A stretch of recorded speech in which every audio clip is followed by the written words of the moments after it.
크임 묵상 사도행전 2권 2주차 넷째 날입니다. 기도합니다. 하나님 감사합니다. 말씀 스토리텔링을 통해 또 말씀을 더욱더 가까이 또 실감나게 생각해 보고자 합니다. 우리의 마음속에 하나님께서 지혜의 영을 함께 하여 주세요. 예수님의 이름으로 기도합니다. 아멘. 오늘 말씀 스토리텔링 두 번째입니다. 아동부와 중고등부의 묵상이 거의 같아서 청소년부, 중고등부 걸로 진행을 하도록 하겠습니다. 말씀 스토리텔링 2. 사내들인 공회는 베드로와 요한을 잡아 협박했습니다. 아이니는 베드로와 요한 아저씨가 사내들인 공회에 끌려갔다는 소식에 무척 걱정이 되었습니다. 우리 아저씨들이 왜 끌려가셨지? 예수님처럼 되는 것은 아닐까? 아이니는 예수님이 공회 앞에서 신문 받으셨던 것이 생각났습니다. 예수님은 신문을 받고 십자가에서 돌아가셨습니다. 아이니는 불안감을 떨쳐버리고 주님, 사도 아저씨들이 사내들인 공회에 잡혀갔어요. 살아계신 주님, 아저씨들을 지켜주세요. 공회 앞에서 주눅이 들지 않게 하시고 오히려 아저씨들이 담대하게 예수님을 증거하게 해주세요. 라고 간절히 기도하였습니다. 사두개인과 바리새인 70여 명으로 구성된 사내들인 공회의 힘은 막강했습니다. 사두개인 출신인 대제사장 안나스와 가야바는 예수님을 신문하기 위하여 사내들인 공회를 소집한 적이 있었습니다. 그리고 이제는 예수님의 제자들을 신문하기 위해 공회를 소집했습니다. 대제사장은 너희들이 안진뱅이를 고쳐주었는가? 라고 물었습니다. 베드로는 대제사장님, 저희가 안진뱅이를 고쳐준 것이 잘못되었다는 것입니까? 라고 되물었습니다. 대제사장은 헛기침을 하고 이놈! 여기가 어디라고 무엄하게 고개를 뻣뻣이 들고 있느냐? 예수 이름으로 안진뱅이를 고쳐준 것이 문제이니라! 라고 엄히 꾸짖었습니다. 베드로는 으름장에도 주눅들지 않고 하나님께서는 당신들이 십자가에 못 박고 죽인 예수 그리스도를 살리셨습니다. 내가 그 나사렛 예수의 이름으로 안진뱅이를 걷게 한 것입니다. 라고 힘있게 말했습니다. 대제사장과 공회원들은 베드로의 담대함에 놀랐습니다. 대제사장은 이놈 봐라! 라며 당황하며 말을 더듬었습니다. 베드로는 이어서 말했습니다. 하나님께서는 당신들이 버린 돌로 집 모퉁이의 머릿돌이 되게 하셨습니다. 공회원들은 율법을 배우지도 못한 무식한 사람이 어떻게 이렇게 말씀에 능한가? 라면서 고개를 갸웃거렸습니다. 더군다나 베드로 옆에 고침을 받은 안진뱅이를 보니 야단칠 말이 없었습니다. 대제사장과 공회원들은 머리를 맞대고 의논하였습니다. 그리고 베드로와 요한에게 너희들은 앞으로 예수의 이름으로 말하지도 말고 가르치지도 말라 고엄하게 명령했습니다. 이 말을 들은 베드로와 요한은 당신들의 말을 들어야 합니까? 그렇지 않으면 하나님의 말씀을 들어야 합니까? 라고 당당하게 물었습니다. 대제사장은 이놈 봐라. 아무튼 예수에 관한 말을 전하지 말라. 고 다시 엄명했습니다. 대제사장은 백성들의 시선을 의식하여 베드로와 요한을 풀어주었습니다. 풀려난 베드로와 요한은 앞으로 어떻게 될까요? 기본적 질문 이어갑니다. 1번, 아이는 베드로와 요한 아저씨가 사내들인 공회에 끌려갔다는 소식이 어떠했나요? 무척 걱정했죠. 사내들인 공회는 어떤 곳인가요? 죄가 있다 생각하는 사람들 그 증거를 가지고 그를 불러 신문하고 또 증인들이 증언하고 그래서 판결을 하는 그런 곳이죠. 사내들인 공회의 힘은 어떤가요? 막강 파워입니다. 베드로와 요한이 누구의 이름으로 안진뱅이를 고쳐주었죠? 예수의 이름으로 고쳐주었죠. 5번입니다. 예수의 이름으로 안진뱅이를 고쳐준 것이 문제가 되는 이유는 뭘까요?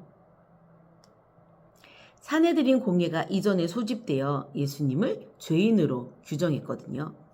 그렇게 판결했는데 그 죄인의 이름으로 무언가를 한다는 건 그 죄인의 사람들이 점점 늘어난다는 것 혹은 나도 그 죄인의 생각에 가담한다는 것 뭐 그런 거겠죠.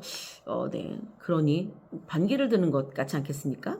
혹은 그 죄인을 죄인이라 판결한 산헤드린 공회의 그 판결이 옳지 않았다는 것을 또 증명하게 되는 거죠. 그러니 공회에서 이렇게 방방 뛸만 합니다. 6번입니다. 너희들은 앞으로 예수의 이름으로 말하지도 말고 가르치지도 말라고 했을 때 베드로와 요한은 어떤 말을 했죠? 이번 주 암송 구절이죠. 베드로와 요한이 말하여 이르되 하나님 앞에서 너희의 말을 듣는 것이 하나님의 말씀을 듣는 것보다 옳은가 판단하라. 이렇게 말하죠. 자, 7번입니다. 공회에서 베드로와 요한을 풀어줬어요. 이유가 뭐죠? 백성들의 눈치를 보느라 그 시선을 의식해서 풀어주게 되었죠. 한 걸음 더 질문입니다. 1번 베드로와 요한 아저씨가 사내들인 공회에 끌려갔다는 소식에 아이니가 걱정한 이유는 뭔가요? 예수님처럼 죽을까봐 걱정했죠. 2번 사내들인 공회원들이 예수님을 전하는 것을 금한 이유는 뭘까요? 예수님을 무리를 충동하는 자, 미혹해하는 자, 사특한 자, 죄인이다, 죽여야 한다, 하나님의 이름을 모독했다, 뭐 이런 걸로 예수님에 대해서 죽음을 판결했는데 그 예수님을 전하는 것이 당연히 안 되겠죠. 자, 3번입니다. 베드로와 요한이 예수의 이름으로 안전뱅이를 고쳐준 것은 왜 문제가 됐나요? 예수님이 죄인이라고 판결했는데 예수의 이름으로 안전뱅이를 고치며 기적을 일으키며 하나님에 대한 것, 예수님에 대한 걸 계속 전하죠. 그러면 결국 예수님이 죄인이 아니었구나. 사내들인 공회의 판결이 잘못됐구나. 대제사장과 사두개인과 바리새인과 종교 지도자들이 예수님을 시기해서 죽인 것이 맞구나. 이렇게 되겠죠. 그러니 문제가 될 수밖에요. 4번입니다. 베드로와 요한이 사람의 말보다 하나님의 말씀을 듣는 이유는 뭘까요? 그게 옳기 때문입니다. 바른 길이거든요. 5번입니다. 이 당시 베드로와 요한이 제사장의 말을 듣지 않게 되면 어떤 어려움과 위험이 따를까요?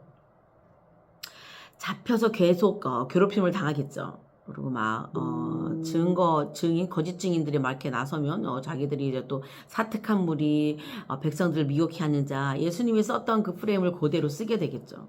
그럼 추방, 혹은 뭐 매맞기, 혹은 예수님처럼 죽을 수 있는 거죠. 6번입니다. 대제사장과 공회가 백성들의 어떤 시선을 의식하여 베드로와 요한을 풀어주었을까요? 백성들이 공회가 틀렸구나. 제자들이 옳았어. 예수님이 옳았어. 정말 예수님이 약속하신 그 하나님의 아들이 맞는 거야. 메시아인 거야. 이렇게 생각하게 될까봐 그렇게 생각하는 백성들이 점점 늘어나는 것 같아. 뭔가 이들을 계속 붙잡고 있으면 반란이 일어나고 소요가 일어나고 뭔가 들끓을 것 같아. 겁나서 풀어주게 된 거죠. 오늘 주신 말씀 가지고 기도합니다. 하나님 감사합니다. 제자들이 한 일로 예수님이 누구신지 다시 사람들이 생각해 보게 됩니다. 예수님은 그냥 죽으셔서 사람들의 머릿속에 잊혀지는가 싶었는데 제자들을 통해 그 예수님이 하셨던 말씀들과 가르침들과 행했던 기적들이 다시 반복됩니다. 이제 다시 예수님이 누구신가 사람들이 관심을 가지며 그 예수 그리스도의 이름으로 그들이 회개하고 죄의 용서함을 받으며 세례를 받고 성령을 선물로 받아 그리스도인들이 되어갑니다. 하나님 이러한 일들이 우리 가운데서도 일어날 수 있도록 하나님 우리에게 예수님이 누구신지 다시 기억할 수 있는 그런 경험을 하나님 허락하여 주옵소서. 감사드리며 예수님의 이름으로 기도합니다. 아멘. 내일 다시 뵙겠습니다.